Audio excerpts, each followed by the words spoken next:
देखिए कुर्बानी में कैसे लोगों का शरीक होना चाहिए। आप देखा होगा लोग वहाबियों के साथ भी मिलकर कुर्बानी कर लिया करते हैं। मेरे भाइयों, कुर्बानी में जो आपके बड़े जानवर की कुर्बानी है उसमें सातों लोग सुन्नी सहीहुल अकीदा हो। अगर एक भी बदअकीदा वहाबी हिस्सेदार शरीक उसमें अगर होगा तो फिर उन 6 की भी कुर्बानी रब की बारगाह में कबूल नहीं होगी, किसी की भी कुर्बानी उस वक्त कबूल नहीं होगी। इसलिए आप इस चीज का बहुत अच्छे तरीके से ख्याल रखें, अपने शरीकों को देखें कि ये जो शिरकत करने वाला कुर्बानी में है, आया है ये सुन्नी है, ये बद मजहब है, वहाबी तो नहीं है, देवबंदी तो नहीं है, अहले हदीस तो नहीं है, या किसी दूसरे फिरकाए बातिला से इसका ताल्लुक तो नहीं है, बल्कि सबका सुन्नी सहीहुल अकीदा होना, मसलक अहले सुन्नत वल जमाअत पर गामज़न होना जरूरी है। अगर एक भी बदअकीदा निकला सबकी कुर्बानी बेकार हो जाएगी। और एक चीज का भी खास ख्याल ये रखना आपको होगा, जितने भी शिरकत करने वाले हों सबकी नीयत तक़र्रुब इलल्लाह हो, रब की रिजा हासिल करना हो, गोश्त हासिल करना ना हो कि अरे कुर्बानी के बाद इस जानवर के पाए हमको मिल जाने चाहिए, बट हमको मिल जाने चाहिए, या कलेजी हमको मिल जानी चाहिए, या जानवर के फला हिस्से का गोश्त चाप हमको मिल जानी चाहिए। और एक चीज का आप खास आपको ये भी ख्याल रखना है, कुर्बानी के जानवर में जो शिरकत करने वाले लोग हों सबकी नियत अल्लाह की रिजा हासिल करना हो, रब का तक़र्रुब हासिल करना हो, किसी एक के भी नियत गोश्त हासिल करना नहीं हो। अगर किसी एक की भी नियत गोश्त को हासिल करने की होगी तो फिर किसी की भी कुर्बानी अल्लाह ताला की बारगाह में कबूल नहीं होगी। आपने देखा होगा बहुत से साहिब कह दिया करते हैं, यार कुर्बानी के इस जानवर के पाए तो हमको मिल जाने चाहिए, इस कुर्बान जानवर की जो है जो अच्छे अच्छे गोश्त के अज्जा हैं, यानी कि हमको जो है सीने का गोश्त मिल जाना चाहिए, कलेजी हमको मिल जाना चाहिए, पाए हमको मिल जाना चाहिए, जानवर के इस हिस्से का गोश्त हमको मिल जाना चाहिए। अगर उसकी नीयत ये है, अगर वो गोश्त हासिल करने के लिए आपके साथ शरीक हो रहा है तो फिर आपकी भी कुर्बानी बेकार जाएगी, आपकी भी कुर्बानी रब की बारगाह में काबिल कबूल नहीं होगी। इसलिए आपको इस चीज का भी खास ख्याल रखना है। और जब कुर्बानी का जानवर आप ज़िबाह कर दें तो उसको ठंडा होने दें, फौरन से कस्साब से कहें तो उसकी खाल नहीं उतारे, जानवर को तकलीफ होती है, जब ठंडा हो जाए उसकी खाल को उतारा जाए, उसके पैरों को खुरों को फिर अलग किया जाए, और जब गोश्त बनकर बिल्कुल तैयार हो जाए तो तकसीम करने के लिए एक तराजू को लाया जाए, तराजू को लाने के बाद तोल कर सब लोगों में गोश्त को तकसीम करना चाहिए। अंदाजे से कुर्बानी के जानवर का गोश्त तकसीम करना ये नाजायज है, मना है। अगर अंदाजे से आप गोश्त तकसीम करेंगे तो ये हक़्क़े शरा है, हक़्क़े अब्द नहीं है, हक़्क़ुल इबाद से ये मसला नहीं है, बल्कि मसला हक़्क़े शरा से है, बंदे के माफ़ करने से भी माफ़ नहीं होगा। इसलिए कुर्बानी के जानवर का गोश्त तकसीम जो करना है हमको वो वज़न करके तोल करके तकसीम करना है। अब तकसीम करने के बाद जिस शरीक के हिस्से में जो गोश्त आया है उसका क्या करना चाहिए, तो उसको 3 हिस्सों में तकसीम करना चाहिए। एक हिस्सा अपने अहले खाना के लिए रखें, एक हिस्सा अपने रिश्तेदारों के लिए रखें, मेहमानों के लिए रखें, और एक हिस्से को गुराबा में तकसीम कर देना चाहिए। लेकिन आज देखते क्या है, कुर्बानी का मौके पर लोग करते क्या हैं, पहले से ही फिरोजों में जगह बनाकर रख लिया करते हैं, मियाँ पूरे का पूरा गोश्त फ्रीज में सप्लाई कर दिया करते हैं, फ्रीज में रख दिया करते हैं और उसको 10-10 दिन तक खाया करते हैं। अमा बाज लोग तो ऐसे भी होते हैं कि मुहर्रम का खिचड़ा कुर्बानी के गोश्त से बनाया करते हैं। अल्लाहु अकबर कबीरा। मेरे भाई ऐसा हरगिज नहीं करना चाहिए, 3 हिस्सों में तकसीम करना चाहिए। एक हिस्सा गरीबों तक, उन बेचारों तक भी पहुंचाना चाहिए। कितने लोग हमारे समाज में, हमारे मुआशरे में ऐसे हुआ करते हैं, अल्लाहु अकबर कबीरा, जिनको पूरे पूरे साल गोश्त मैसर नहीं होता है, अपनी गुर्बत की वजह से, अपनी मुफलिसी की वजह से वो बेचारे पूरे पूरे साल जी भर के गोश्त नहीं खाया करते हैं। कुर्बानी के मौके पर ही उनको और उनके बच्चों को गोश्त खाना नसीब हो जाता है। और मेरे भाई, जब तू कुर्बानी के जानवर का गोश्त अपनी फ्रिज में भर के रख देगा, अपने पास रख लेगा, गरीबों में, गुरबा में, मसाकिन में तकसीम नहीं करेगा, तो बतला उन लोगों को गोश्त कैसे नसीब होगा। कितने लोग बेचारे ऐसे होते हैं कि कुर्बानी के दिनों में भी, बकरा ईद के मौके पर भी, ईद उल अज़हा के मौके पर भी उन लोगों को बेचारों को गोश्त मैसर नहीं होता है। मेरे भाइयों, ऐसा नहीं करना चाहिए। ऐ लोगों, उन गरीबों का खास ख्याल रखना चाहिए जो बेचारे हफ्ते में एक मर्तबा गोश्त खाते थे, महीने में एक मर्तबा चंद चंद बोटियां उनको नसीब हुआ करती थी, पूरा पूरा साल गुजर जाया करता था कि कभी आप उन्होंने पेट भर के गोश्त नहीं तनावुल किया था। अरे ये बकरा ईद, ईद उल अज़हा का मौका होता है कि इसी के बहाने उन गरीबों के को भी पेट भर के गोश्त खाने को मिल जाया करता है।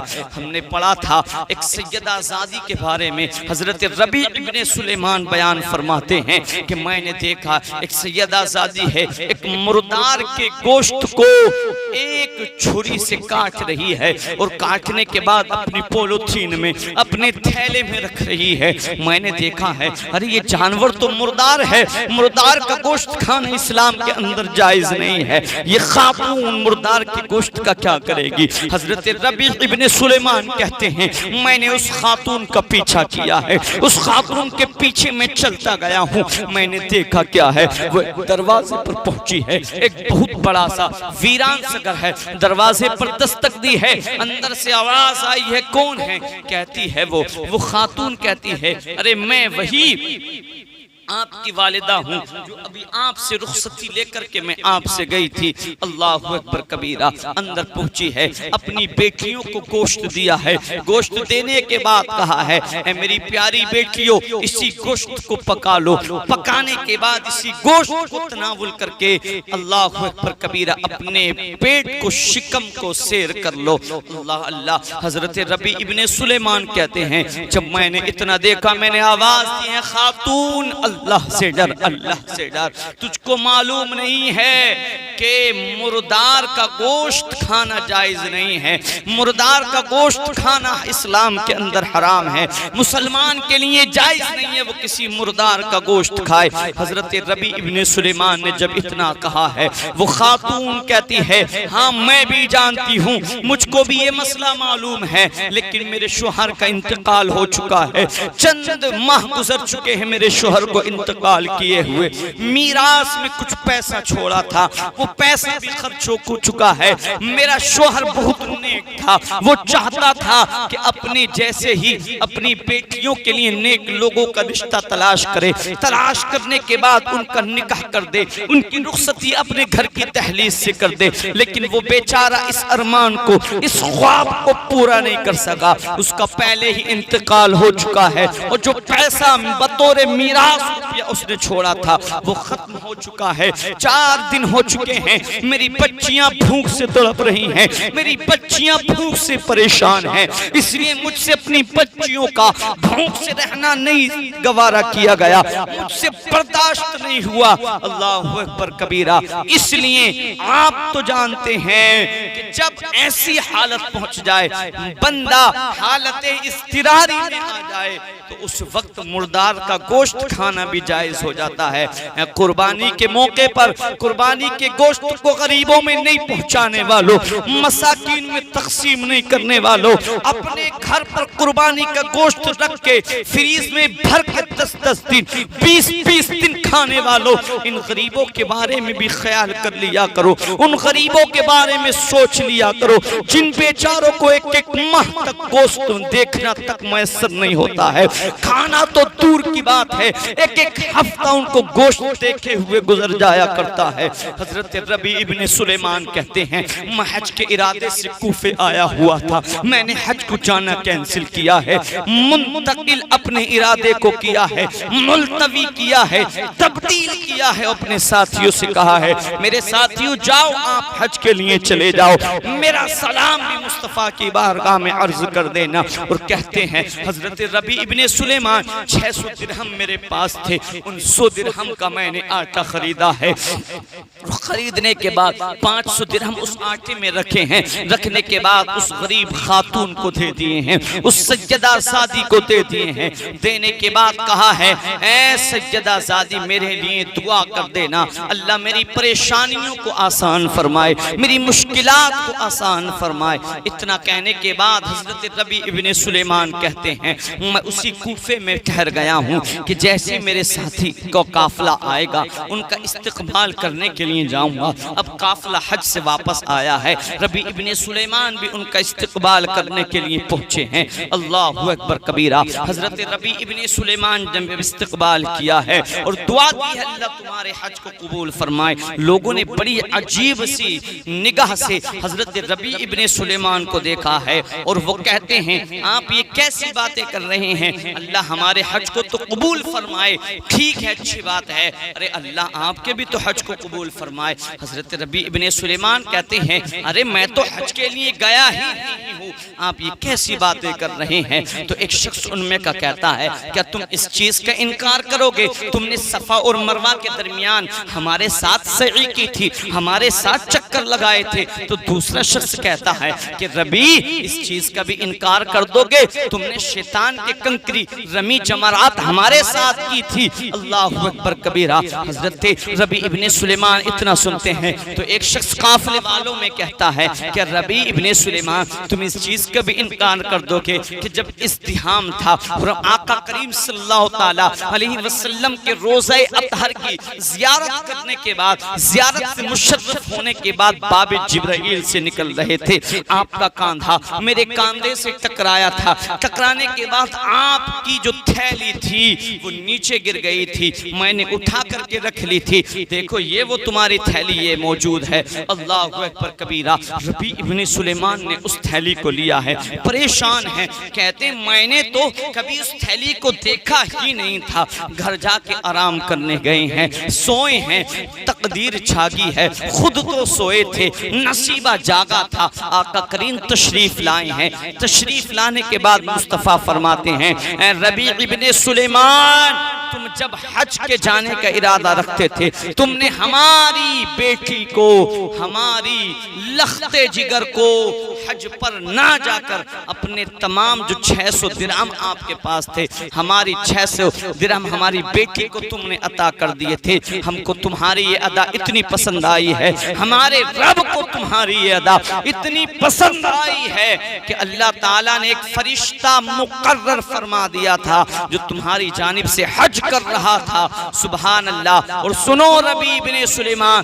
तुमने जो हमारी शहजादी को 600 दिरहम दिए थे, जो चांदी के सिक्के दिए थे, उसके इवज में इस थैली को खोल करके देखो, हमने तुमको सोने के सिक्के अता फरमाए हैं। मन आमलना रबहा, जो हमारे साथ मुआमला करता है फिर वो खसारे में नहीं रहता है, वो नफा ही उठाया करता है। अल्लाहु अकबर कबीरा। रबी इब्ने सुलेमान नींद से बेदार हुए हैं, मुलाहिजा किया है थैली को खोलने के बाद तो उसमें 600 दिनारों को पाया है। सुभान अल्लाह। इसलिए लोगों, वो लोग जो बकरा ईद के मौके पर भी गोश्त को गरीबों में तकसीम नहीं किया करते हैं, अपनी फ्रीज में भर लिया करते हैं, वो देखें और इस वाक़े से सबक हासिल करने की कोशिश करें। कितने बेचारे लोग ऐसे होते हैं जिनके बच्चे ऐसे होते हैं, बकरा ईद के आने का दिन का इंतजार करते हैं कि बकरा ईद का दिन आएगा,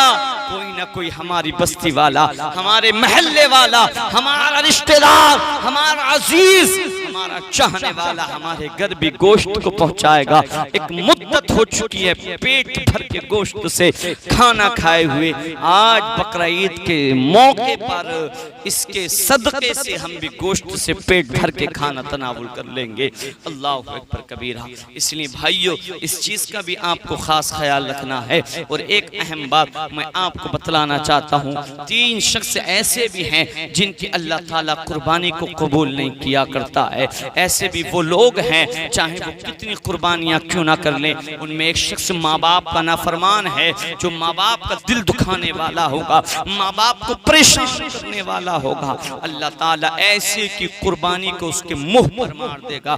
दूसरा शख्स एहसान जतलाने वाला है, जो एहसान करके एहसान जतलाता है, अल्लाह ताला उसकी भी कुर्बानी को कबूल नहीं करता है। और तीसरा शख्स शराब का आदी है, शराब का पीने वाला है, क्योंकि ये शराब इतनी बुरी चीज है। आका करीम फरमाते उम्मुल खबाइस है ये शराब, तमाम बुराइयों की जड़ है ये शराब, तमाम गुनाहों की माँ है ये शराब।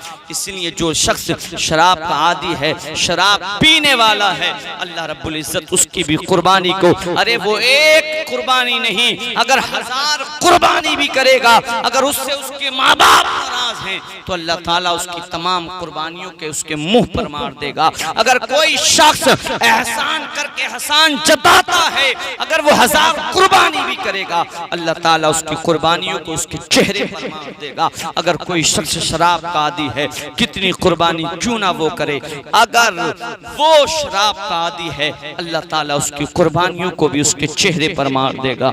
इसलिए इन चीजों से बचना चाहिए लोगों। और जाते जाते बहुत अहम और आखिरी बात मैं आपको ये भी बतलाना चाहता हूँ, हम कुर्बानी करते हैं, हम जो है 10,000 का बकरा, 20,000 का बकरा, 25,000 का जानवर हम खरीदते हैं, और बड़े जानवर 30-30, 40-40, 50-50 हज़ार के जानवर हम खरीद लिया करते हैं।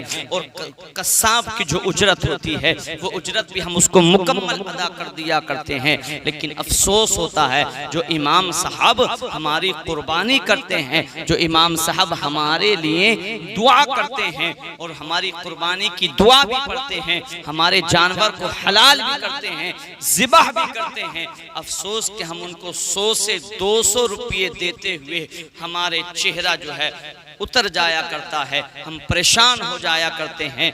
बड़ी मुश्किल से गौर व फिक्र करने के बाद हम 50 से 100 रुपया इमाम साहब को देते हैं। तो मेरे भाइयों, जहाँ 10 से 20, 20 से 30 हज़ार का आप जानवर खरीदें, तो वहीं अपनी मस्जिद के इमाम को या जो हाफिज कुरान, जो कारी कुरान आपके जानवर को ज़िबाह करे, कम अज कम 500 रुपये उनको भी दे दें। अल्लाह की कसम वो भी खुश हो जाएंगे, आपके लिए दुआ कर देंगे। अल्लाह ताला एक आलिम दीन, एक हाफिज कुरान, एक कारी कुरान की दुआ की बरकत से आपकी जिंदगी में बहारें अता फरमाएगा।